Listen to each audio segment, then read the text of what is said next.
Alors, je voulais faire une vidéo un peu particulière, un peu différente de ce que j'ai déjà fait sur cette chaîne. Peut-être que je le referai, puisque ça peut être intéressant. C'est une vidéo qui réagit à une autre vidéo. Et ici, c'est un extrait sur lequel je suis tombé d'un YouTuber qui s'appelle Bad Mulch, il me semble, si je n'écorche pas son pseudo, et qui parle dans l'une de ses vidéos de la philosophie et de l'enseignement de la philosophie. Alors je vous laisse l'extrait et on en parle après. 90% des takes performatives, insupportables, name-droppantes, désastreuses de la gauche internet, le problème vient de la façon dont le français et la philo sont enseignés à l'école. Tu vois, par exemple, quand moi je dis ah ouais, mon avis sur ce sujet c'est ça, et quelqu'un me dit bah ouais, mais t'as lu qui sur le sujet, tu cites qui, d'où vient cette idée, machin. En fait, c'est d'où vient ce problème fondamentalement. C'est des gens qui ont été beaucoup trop matrixés par l'éducation nationale française. Voilà, il y a un truc très spécifique à la culture éducation nationale française sur comment tu fais une disserte, comment tu name drop des gens pour légitimer. En fait, plus tu name drop des gens, plus tu expliques correctement les avis des auteurs considérés officiels, considérés légitimes et tout, meilleure est ta note. Quand tu fais une disserte de philo en France, au lycée, le but c'est pas d'écrire un truc cohérent, le but c'est pas de bien argumenter, de pas faire de sophisme, de baser tes points de vue sur des faits empiriques ou sur des études ou sur des choses plutôt vérifiables. Le but c'est de name drop des auteurs. Déjà, il y a l'organisation en thèse, antithèse, synthèse qui est une catastrophe. C'est désastreux. C'est un poison mental qui infuse dans l'entièreté de la société ce truc de thèse, antithèse, synthèse. Et deuxièmement, tes thèses, antithèse, synthèse se basent sur quoi? Ils se basent sur qu'est-ce qu'on dit des vieux mâles blancs, incel, qui sortaient pas de chez eux, d'il y a 300 ans. Qu'est-ce que eux ils pensaient sur le sujet? Et tu dois name drop. Tu dois dire ah, Spinoza pensait ça. Par contre, Hegel, lui, il pensait ça. Ah, le désir, bah selon Kant, c'est ceci, cela. Avouez que si tu rends une disserte de philo et juste à donner ton avis à toi sur le sujet, t'as établi un raisonnement, t'as posé des définitions, je pense pas que la majorité des profs de philo français te donnent une bonne note pour ce travail-là. Alors voilà, il y a plein de choses à dire sur cet extrait. J'ai aussi regardé la vidéo longue et puis j'ai regardé d'autres contenus de ce youtubeur. Donc il y a plein de choses sur lesquelles je suis assez accordé avec lui,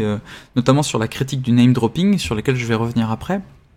Mais je voulais quand même préciser la question de la méthode, parce qu'en fait c'est souvent quelque chose qui est vraiment pas compris en fait, la méthode philosophique et notamment la méthode de la dissertation. Je voulais la préciser indépendamment d'ailleurs du fait que je considère ou pas que cette méthode est pertinente pour l'enseignement de la philosophie, pour des élèves de terminale, etc. Ça c'est une autre question sur laquelle il faudrait aussi revenir, parce que je suis moi-même assez critique en fait sur le fait qu'on apprenne à faire des dissertations ou sur en fait le fait qu'on évalue des élèves à partir de la capacité qu'ils ont à s'ancrer dans une méthodologie très particulière qui est celle de la dissertation. Mais bon, au-delà de ça, il faut quand même revenir sur la méthode qui est là visiblement mal comprise par Bad Mulch, ou qui a été mal apprise par Bad Mulch, je sais pas, et qui renvoie finalement à un cliché assez classique sur le fameux plan dialectique thèse, antithèse, synthèse. En fait, ce qui est souvent mal compris, c'est que les élèves, et puis peut-être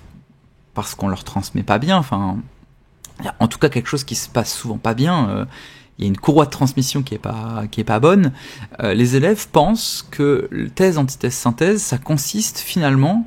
à proposer des thèses qui vont toutes se relativiser les unes les autres, se mettre sur une sorte de même pied d'égalité, et puis en fait l'exercice de la dissertation consisterait à présenter des thèses avec lesquelles on n'est pas du tout d'accord, avant de donner une thèse avec laquelle on est en accord, et cette thèse avec laquelle on est en accord, qui est la troisième partie, c'est souvent finalement une sorte de thèse qui rejoint un peu les deux thèses précédentes, une sorte de mélange bizarre, un peu moyen, de ce qui a été présenté en amont. Alors que c'est pas du tout ça. C'est pas du tout ça, d'aucune manière ça peut être considéré comme ça. L'idée selon laquelle la philosophie consisterait à être capable de soutenir des thèses avec lesquelles on est en désaccord, simplement pour le plaisir rhétorique de les soutenir et pour manifester notre capacité à produire des arguments logiques alors même que l'on n'y croit pas ou que l'on n'y adhère pas, eh ben c'est un dévoiement vraiment profond de la philosophie dans son ambition initiale en tout cas,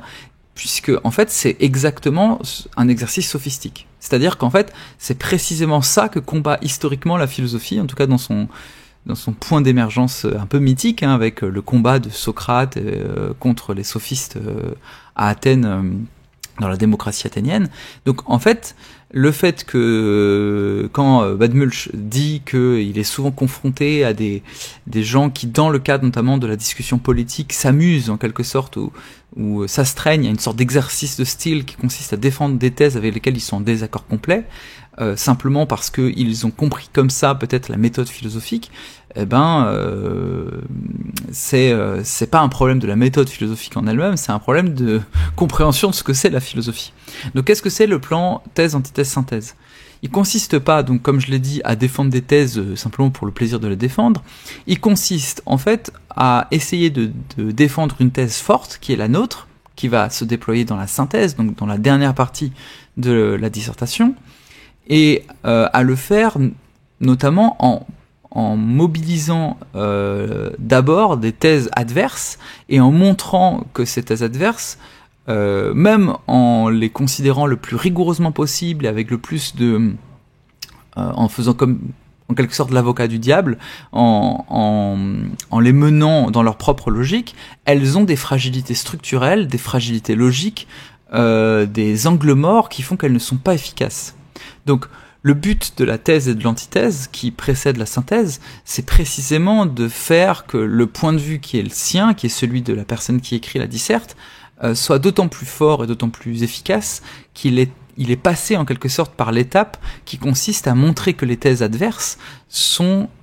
inopérantes ou ne fonctionnent pas d'un point de vue logique. Donc il ne s'agit pas du tout de produire une sorte d'ensemble relativiste où chaque thèse se vaudrait. Au contraire, il s'agit de montrer que les thèses que l'on traverse, elles ont toutes des insuffisances telles que la seule thèse qui semble être satisfaisante d'un point de vue logique, d'un point de vue philosophique, c'est précisément celle à laquelle on arrive. Donc dans le cadre politique, ça me semble être un paradoxe de considérer que c'est une thèse qui est problématique, dans la mesure où, au contraire, d'un point de vue à la fois rhétorique et philosophique, du point de vue de la forme comme du point de vue du fond, une méthodologie dissertative, on va dire, bien comprise et bien menée, est extrêmement efficace. Parce qu'elle permet de lutter contre des adversaires politiques, par exemple, de manière très puissante, puisqu'on est capable de prendre en charge leur propre argumentation pour montrer que cette argumentation, elle est fragile en elle-même, et non pas simplement en raison d'arguments extérieurs qui viendraient les mettre en fragilité. Donc il y a des problèmes dans cette méthode, et notamment dans la vidéo longue, Badmulch parle du fait que dans le cadre politique, c'est toujours des axiomes moraux en quelque sorte qui rentrent en conflit. Et à mon avis, l'un des problèmes de la dissertation, c'est qu'elle a du mal en fait à gérer justement le fait que le conflit idéologique ou le désaccord philosophique souvent s'ancre en fait sur des désaccords de fond, sur des axiomes initiaux, plus que sur des désaccords dans la structure logique des arguments. Donc ça, c'est un point critiquable dans la dissertation et dans l'exercice dissertatoire. Mais en tant que ritournelle mentale, qu'exercice mental, ça me semble être plutôt intéressant, même si dans le cadre de l'enseignement de la philosophie en terminale, ça pose problème. En fait, ce qui fait que la méthodologie de la dissertation telle qu'elle est enseignée en philosophie en terminale se retrouve, devient en fait, in fine, souvent un exercice rhétorique le jour du bac, ça vient moins de la méthode que du fait que cette méthode est finalement très compliquée à intégrer, qu'elle suppose malheureusement souvent un bagage initial que les élèves n'ont pas quand ils arrivent en terminale pour la plupart d'entre eux, et donc à la fin, pour sauver les meubles, ça devient une sorte d'exercice rhétorique où on va name dropper pour se sauver, pour montrer au correcteur qu'on a appris quelque chose, mais en soi, et donc ça me permet de répondre à une deuxième chose qui est dite dans l'extrait que je vous ai montré et dans la vidéo longue aussi, c'est que en soi, une dissertation peut être complètement fonctionnelle indépendamment de la référence à des auteurs. Indépendamment de la référence à l'histoire de la philosophie, une dissertation fonctionne, et doit même, à mon avis, fonctionner indépendamment des auteurs. Alors j'ai plusieurs fois montré sur cette chaîne, et je le referai, des exercices de leçons notamment. Donc la leçon, c'est ni plus ni moins qu'une dissertation à l'oral, des exercices de leçons philosophiques qui faisaient l'économie des auteurs, qui ne se fondaient que sur des définitions, des structures logiques, des articulations logiques, des transitions, etc. Bref, précisément sur ce que Bad Mulch considère comme positif, c'est-à-dire le déploiement d'une réflexion qui fait l'économie de name dropping pour essayer de se soutenir elle-même. Donc, idéalement, une dissertation n'a pas besoin d'auteur. Pourquoi est-ce qu'en terminale, on se rend compte que les élèves qui mobilisent des auteurs ont souvent de meilleures notes, que on dit aux élèves, utilisez des références, montrez que vous avez des références. C'est pas du tout parce que c'est absolument nécessaire. Le premier point, c'est qu'en fait, ça permet de sauver les meubles. Dans le cadre d'une épreuve extrêmement difficile et sans doute mal calibrée dans sa forme actuelle, montrer au correcteur que vous avez quand même des connaissances et que vous avez quand même suivi un cours de philo, par comparaison par rapport à un élève qui ne le fait pas du tout, et qui a une copie aussi mauvaise ou médiocre entre guillemets que la vôtre, évidemment que le correcteur va avoir envie de vous valoriser parce qu'il va se dire il y a un peu de travail, il y a un peu de culture philosophique qui a été apprise, la personne elle a un peu révisé, bref, elle a tenté de faire quelque chose quoi. Donc c'est simplement pour ça. Maintenant, et pour aller dans son sens, il y a quand même un fond qui se trouve notamment, alors un peu chez les correcteurs du bac, même si ça me semble être de moins en moins présent en vérité, au niveau bac, mais qui est encore très présent ensuite en prépa, à l'université évidemment, etc. Il y a quand même tout un fond classiste un peu en philosophie qui fait que pour beaucoup, et notamment pas mal de mes collègues, il est difficile de concevoir un exercice philosophique qui se détacherait complètement, on va dire, de l'histoire de la philosophie. Alors, il y a une part qui se comprend, c'est-à-dire il y a une part qui considère finalement que l'histoire de la philosophie sert un propos et permet de soutenir des arguments en les approfondissant en faisant référence à des auteurs. C'est un argument que je peux entendre, mais pour le coup les critiques que formule Bad Mulch dans sa vidéo me semblent être assez justes, c'est-à-dire que c'est pas parce que Spinoza, Kant ou Nietzsche ont dit quelque chose que en soi c'est plus logique ou en soi ça a plus de validité. Et puis il y a un autre biais qui celui-ci est peut-être plus profond, c'est que comme les profs de philo sont des gens qui ont suivi des études de philosophie, qui sont souvent très associés à l'histoire de la philosophie dans leur apprentissage, et bien en fait au fur et à mesure quand on réfléchit, des choses nous viennent spontanément. On se met spontanément en quelque sorte à penser à Kant ou à Spinoza ou à je ne sais qui quand on pense à telle chose. Et c'est des automatismes mentaux qui sont assez difficiles à oublier et parfois en fait les profs vont citer tel ou tel auteur en articulation de leur pensée presque parce qu'ils ont l'impression que sinon ils s'approprient quelque chose qui n'est pas eux. Ça me semble être un biais qui est problématique à plein d'égards parce qu'en fait je trouve qu'il est intéressant d'incorporer en quelque sorte une culture philosophique et une histoire de la philosophie et d'oser penser par soi-même au sens où oser produire des énoncés, produire des arguments, produire des définitions indépendamment de la référence directe et du name dropping en quelque sorte d'auteur. Par ailleurs, le problème qui est aussi souligné par Bad Mulch et qui me semble être assez juste, c'est que souvent l'utilisation des références se présente comme référence et argument d'autorité. C'est-à-dire que le fait de parler de Kant ou de parler de Spinoza ou de je ne sais qui à la suite d'une argumentation permet à beaucoup de gens d'avoir l'impression que leur argumentation est plus solide. Ça, c'est quelque chose que l'on retrouve même au niveau des concours.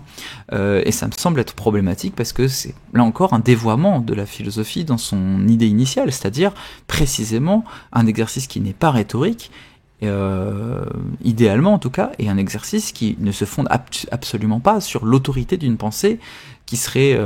validée parce qu'elle est associée à un nom propre. Voilà. Donc ça, c'était un petit peu sur la méthode et sur la question du name dropping. Encore une fois, il y a plein de choses que je trouve assez justes dans ce qui est dit. Maintenant, sur le cadre de l'enseignement de la philosophie en terminale plus globalement, je trouve le procès un peu dur, même si je suis moi-même très critique sur le système scolaire et sur la forme que prend l'enseignement de la philosophie en terminale et au lycée en général. Pourquoi je trouve que c'est un peu dur? Parce que finalement, le problème qui est ici souligné, il n'est pas spécifique en fait au français et à la philosophie. Moi, je vais parler que de la philosophie. En fait, il est spécifique à la structure même de la scolarité et ce que suppose l'école, notamment en termes d'injonction et en termes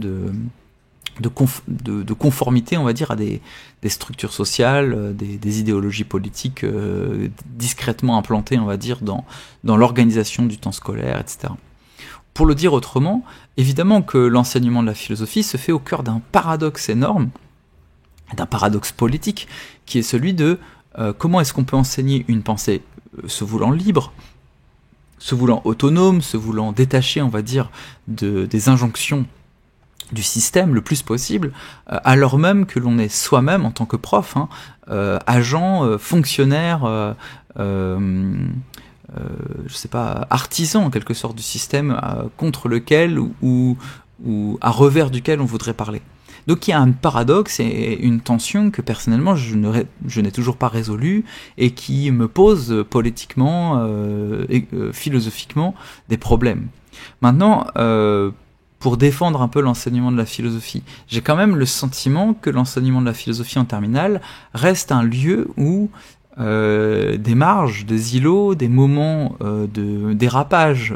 entre guillemets, c'est-à-dire de déroute par rapport au programme et par rapport à ces injonctions-là, l'enseignement de la philosophie, c'est un endroit où ça existe encore, et où c'est encore possible de produire ça.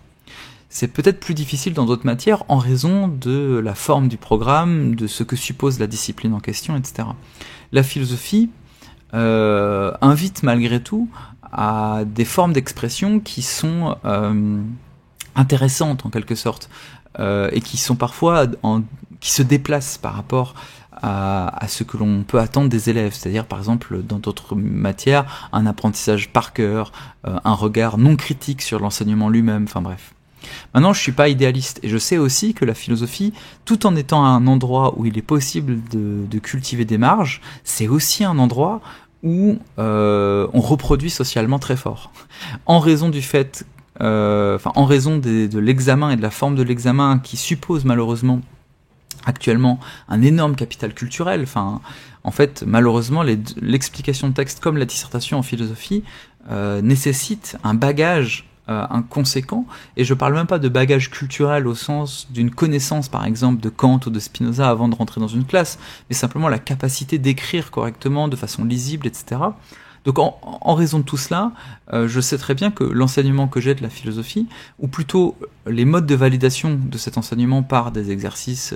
et par le bac, en fait restent très associés à du capital culturel. Et donc ça c'est un énorme problème qui est lié au système, à la forme du système, mais je sais que la philo, c'est un endroit où on est, de ce point de vue-là, souvent défaillant, et voilà, il y a beaucoup de choses à réformer ici. Mais quand même, je trouve que